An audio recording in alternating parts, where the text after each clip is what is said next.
something you gotta roll something up to. Pour you a drink, maybe drop the top, and just roll with me. Come on. My name is Wes Jones, producer, rapper, entrepreneur, and clothing line designer for my brand drumlife. We all know that drummers are the heartbeat of the band. So I created this show to inspire people to show love and give light to some of the biggest musicians playing for some of the biggest artists in the world today. So come hang out with me on this episode of Hi-Hats. Got a suite at the Four Seasons with a dime piece mixed with Cuban and Puerto Rican. She never seen a nigga do it like this before. Ocean Drive in that Maybach 6-so coupe. The sun beaming through the glass roof. Louis tennis, crushed linen, diamonds glistening. Money slipping at the same time while I'm spinning.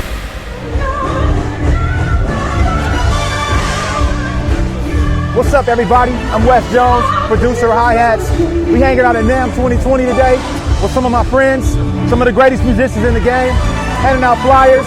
Future and Devin Taylor, these are new flyers. We got a few stickers for you too. Got some t-shirts, giving away a few things. Come hang out with us today. Let's go.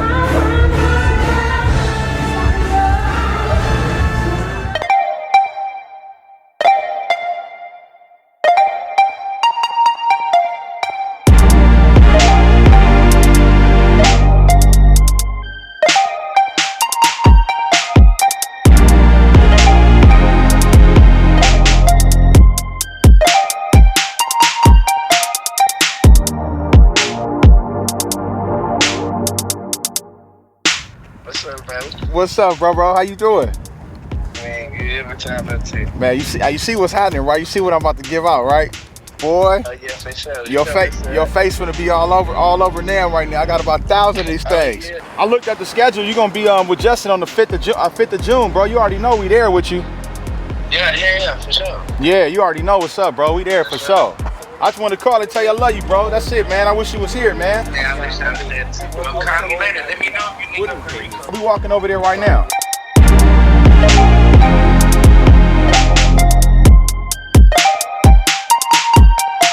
What's going on, everybody? It's your boy Josh on the block.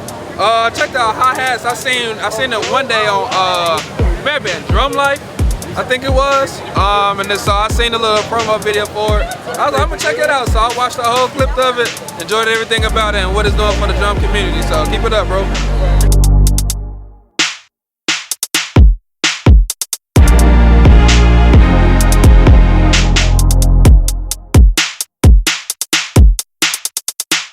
Hey, good, man. Let me give you one of my flyers, bro. Yeah, bro. Just trying to inspire the youth, man. Just, give them something. Basically, what you're doing right now. You know what I'm saying? And we just trying to spread love, bro, and just talk to cats like yourself. Let them know what it took you to get where you at, bro. You know what I'm saying? All right, for sure. All right, appreciate you, bro. Absolutely. For sure, love. All right. What's up, man? How you doing, bro? I'm good. Come on, hey. Let me give you a flyer, Mizite. Take a pic. Let me give you a. Hey, we want you on the show, dog. When are you gonna do the show? Deb is on there. Take a pic. I'm gonna tell you about it right now. What's up, man? What's up with you, bro? I'm good. Hey, bro, take a flyer. We know you gotta be on the show. Come on, dog. Let's do it. Come on. It's nothing, bro. It's nothing. You fan. We've been day one, so come on. Yes, absolutely, bro. I got you.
My name is Aaron Draper, and I'm from Philadelphia, and I'm a professional percussionist and a producer. I started at 6 playing drums. That was the first love for it. You know what I mean? Growing up under a guy named Benjamin Tolan and Dwayne Bowens out of United Holiness Church that I used to be a part of, and you know, that sparked the love for it. Ended up at a church called Fort Memorial, where Bishop Andrew Ford was a pastor, and you know, ended up being in the band with my brothers Omar Edwards, Shamar Jones, John Lawson, and Wayne Moore.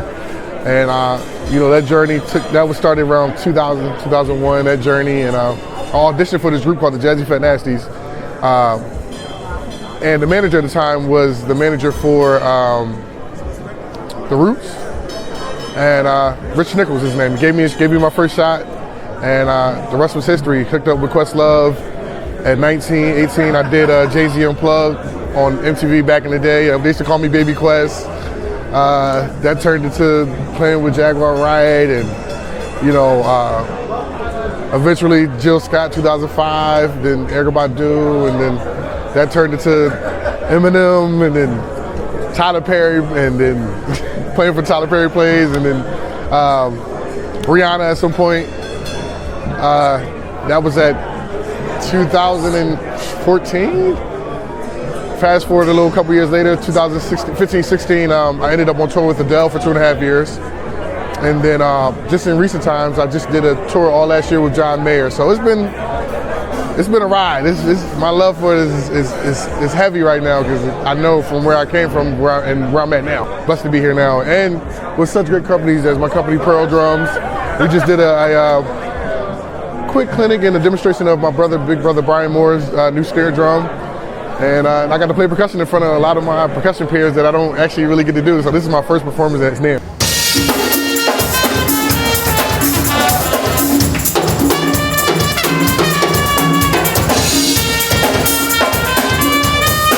At 19 years old, I was hungry. We didn't have a lot of the internet, YouTube. I mean, we did, but we were like the experimental age. You know, it's transformed into something else now, but back then we were hungry. We had to do the homework. We had to put the work in. And I think that work is what gave me the difference of where I'm at now. Because I mean, I was a drummer first. Let's start there. I was a drummer first. And I was like, you know, to me, and one day I was just like, what can I do that'll be different from so many drummers? And I was like, you know what, I'm gonna play percussion. And percussion ended up turning me into the person I am, which is one of the top percussionists at Pearl, and you know, around, you know, pop, hip hop, R&B, whatever you want me to be. You know, and I've been getting the calls, and it turns into that. Now, the advice I would give is just, you know, study a craft. It's good to watch YouTube and all that, but go back and do the history too. Get an understanding for it and apply it. Young musicians sometimes don't know the music. They want to put their spin on it, but you want to have the meat and potatoes of the songs that you're playing, and then put it out there. Always be learning, always study, you know, always be hungry, you know, have a love for what you do. I love what I do. I could always kind of play percussion, like it was there. Just had to, you know, you got to home into it. You got to practice. Developing your sound, that's what I did. Developing my own individual sound, me. I know I'm not a Latin guy, but I have love for it, and I do apply it. African, orchestral, everything. It's a whole. It's not just one thing for me. Like I try to make sure I know everything, and then if I don't, I go to study it and make sure it's the right thing for the gig. I used to study and like sleep with the music on. Like that's how much it would be in my head. Like it was that much a part of me. So that's what I mean when I like study. Like almost like you reliving what that person was doing when they played. Like when I play percussion, even if there's no percussion parts in there or whatever, I try to make sure I want that person to feel like how they song did when they recorded it. You know, say certain parts need to be played. I can't play it, but it's in the box now, or the track now. You can. It just grows. Every like those sound, like those authentic record sounds, you can now have that.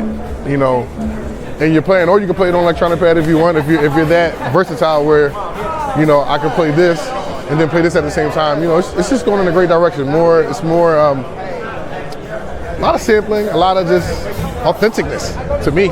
What does it take to be sponsored? Well, I can tell you that they're looking for what you're doing, your audience, how the drums are going to get seen.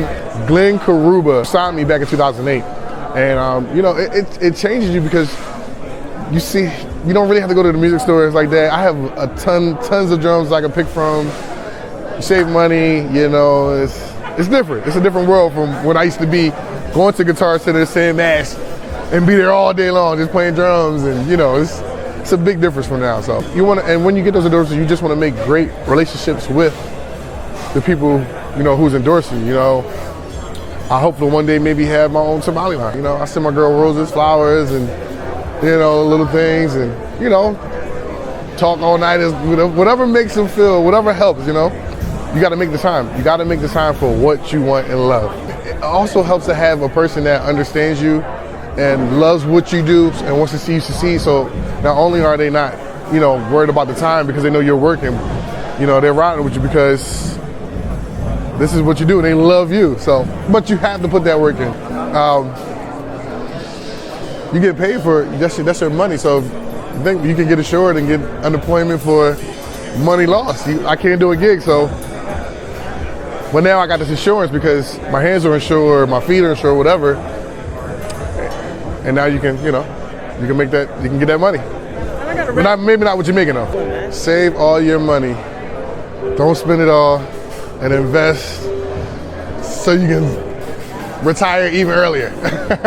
Technique, for me learning my slap, I started on tuba because that's the biggest drum.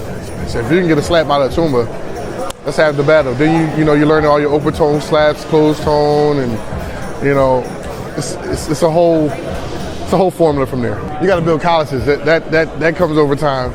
Hey Brian, hey. This is Brian Moore, guys. Hey. It's my brother.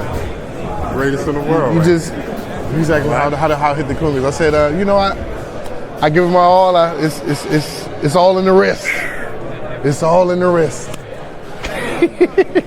Much love to everybody. I'm A. Draper from Philadelphia. I love you. Be inspired. Inspire somebody else. It's love all the time. That's all we got. That's all we can do. Love on each other and look out for one another. They are the new Pearl Travel Broncos. I'm playing them for the first time today too. So I know they're a newer make from the Travel Congas. They sound incredible. Yeah, they're just, I mean, you know, they're beautiful. They're new. They sound great. Play it. Like I said, this is my first time playing them, so. You got it. You got it.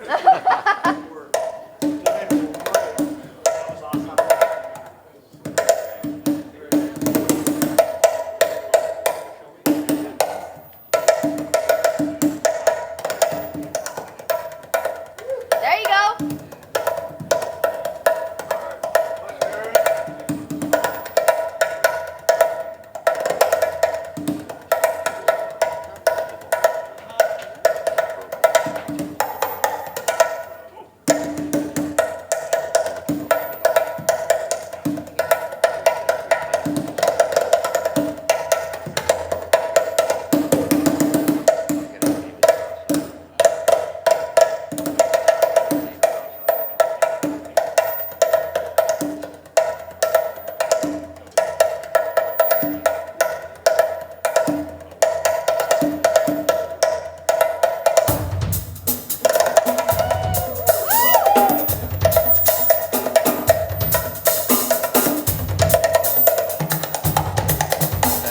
Y'all, I got some flyers for y'all, bro. Show called Hi-Hats featuring Devin, bro. Y'all will go. All right. Oh, you did? Appreciate you, bro. Yeah. Appreciate you, bro. Hey, fam, we got some flyers for y'all, man. New show called Hi-Hats featuring Devin Taylor. What's that? What is this show? Yeah. Oh, I seen this. You see, what this, That's my dog. You check it out? Yeah. For sure, bro. Appreciate you. You gotta get me on your show. I'm with it. Let's do it. Now back to LA, floor seats watching the Lakers.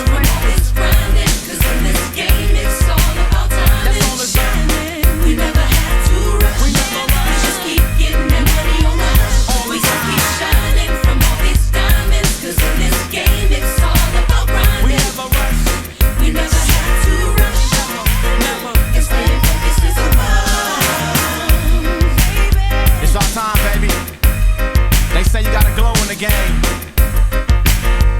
It's up to yourself if you wanna glow. Paige Cooper from Atlanta, Georgia. Oh man, so I got involved in music in church. I grew up, my mom was a singer, my dad was a guitar player. So I grew up just playing in church and, you know, being around choirs, learning that way. Honestly, I just always had a thing for drums, just sitting back, watching the drummer play. He gave me some drumsticks one day. I was tapping on a chair, and my mom said I was tapping to the beat of the radio. So as a mother, she just nurtured it to the best of her ability. Shout out to Dietrich Hatton. He took me around the world. I went to London for my first gig with Dietrich. Shout out to Jaron Cox and Ant Parrish.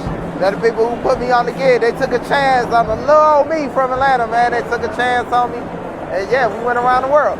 I always wanted this. Even in high school, middle school, I'd skip lunch just to go practice and want to play, you know. So I always talk to guys, older gentlemen, keyboard players, drummers.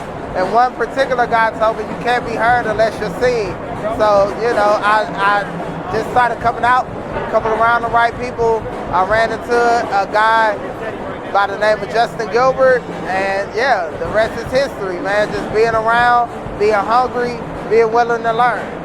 I always say it's no wrong or right way, but I always talk to the guys who are willing to invest the knowledge in me. Like, certain people can put you on a gig, certain people can put you in the seat, but if you don't have the discernment or the wherewithal to stay in the room, you're not gonna be there for long.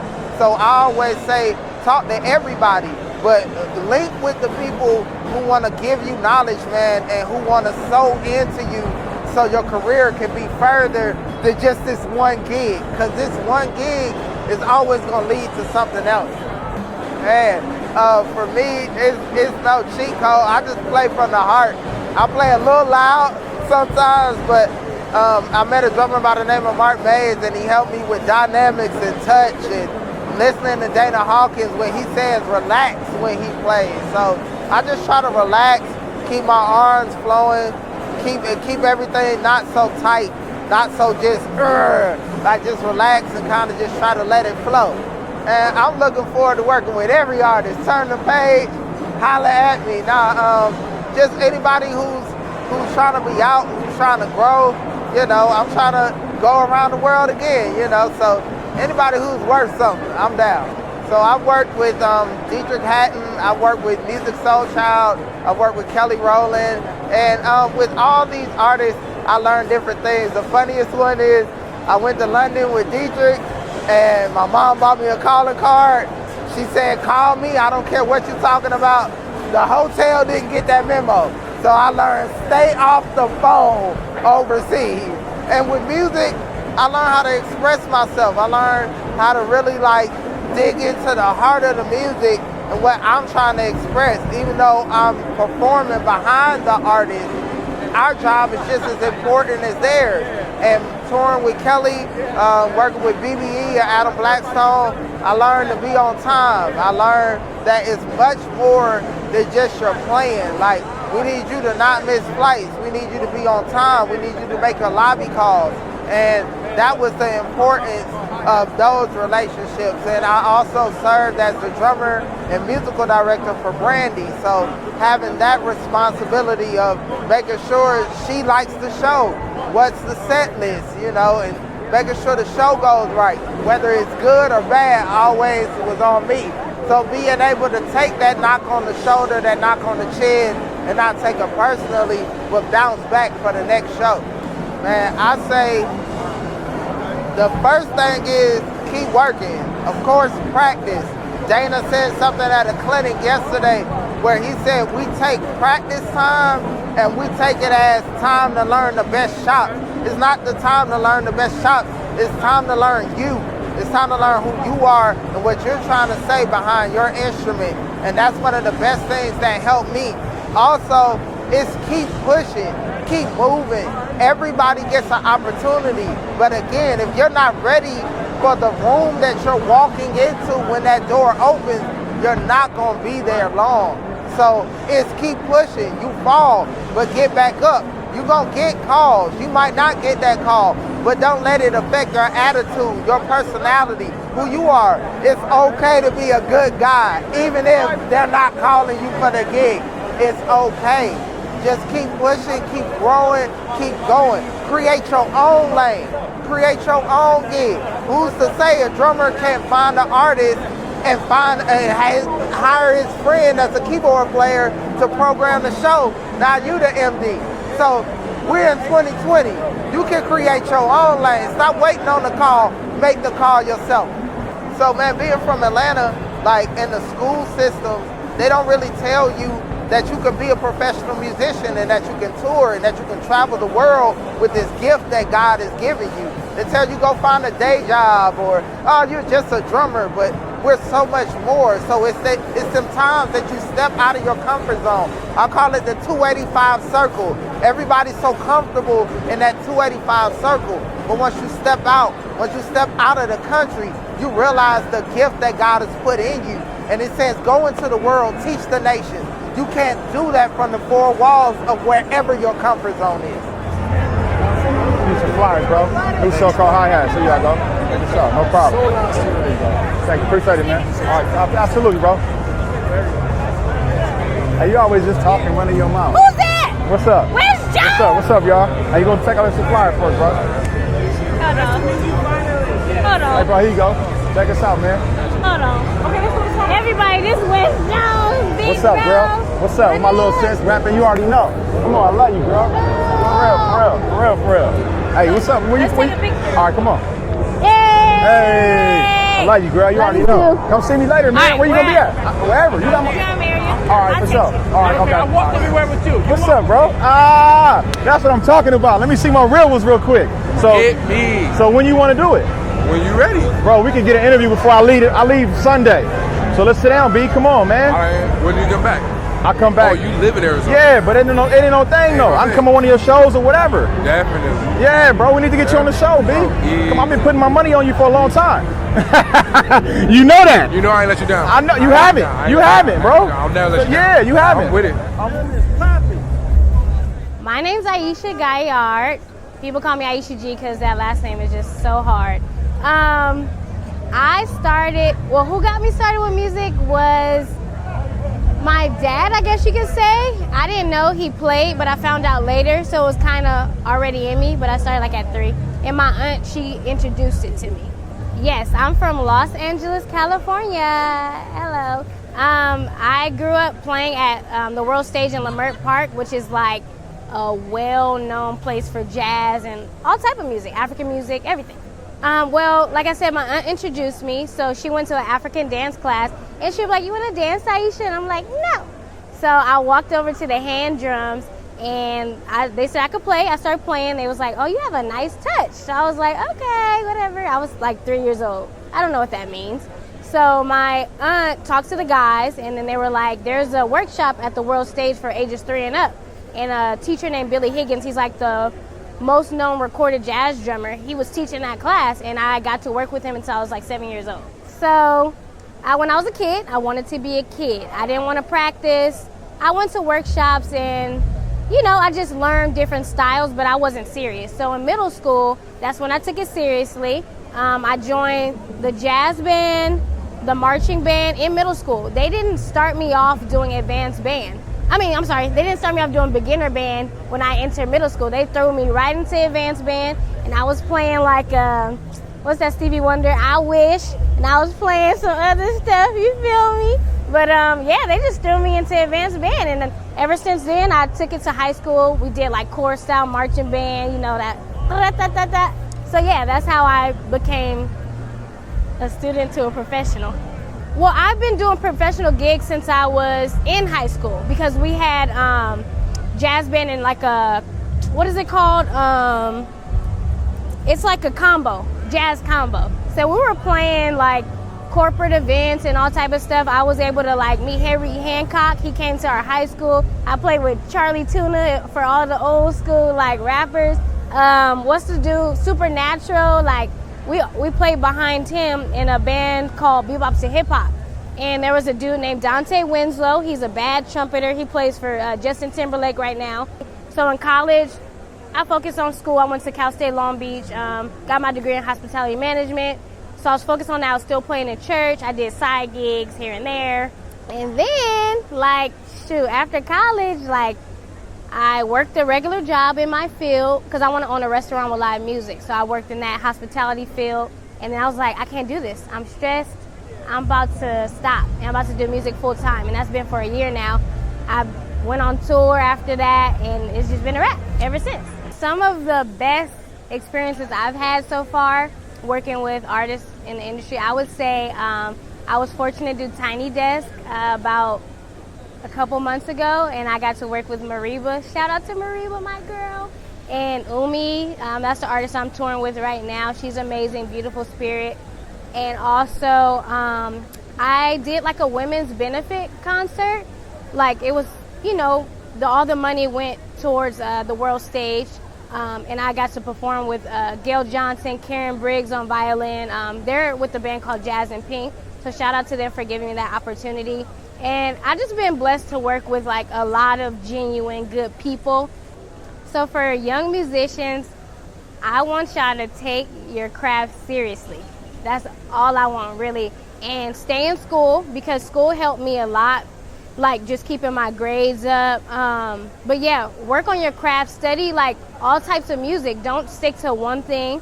You know, just, you know, get a mentor, get a teacher. Don't think you could do it all by yourself, because it's not possible. Like there's people that have instilled so much in me that I don't even know. Even here at NAMM, like people are coming up to me like giving me advice and stuff on just how to take my career to the next level. So, you know, just find that one person, maybe two, and just stick with the mentor, and it's gonna change your life for sure. Like you're gonna elevate no matter what, because you have somebody that's gonna support you. All you need is support, but you need to like do the work too. You can't, nothing comes easy, so you need to be paradiddle for an hour, you feel me?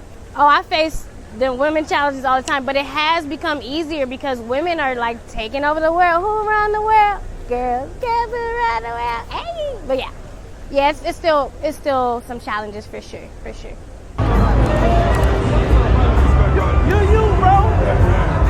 My question was, how was your role on the Meek Mill album? Like, for example, when you got there, were the songs already mixed all the way, or did you have to adjust EQ, or what exactly did you do? A guy that used to work underneath of me. I don't want to say he was just specifically my assistant. He was an assistant for the studio, but he was somebody I took a liking to, right? He's a cool dude. He was there to learn.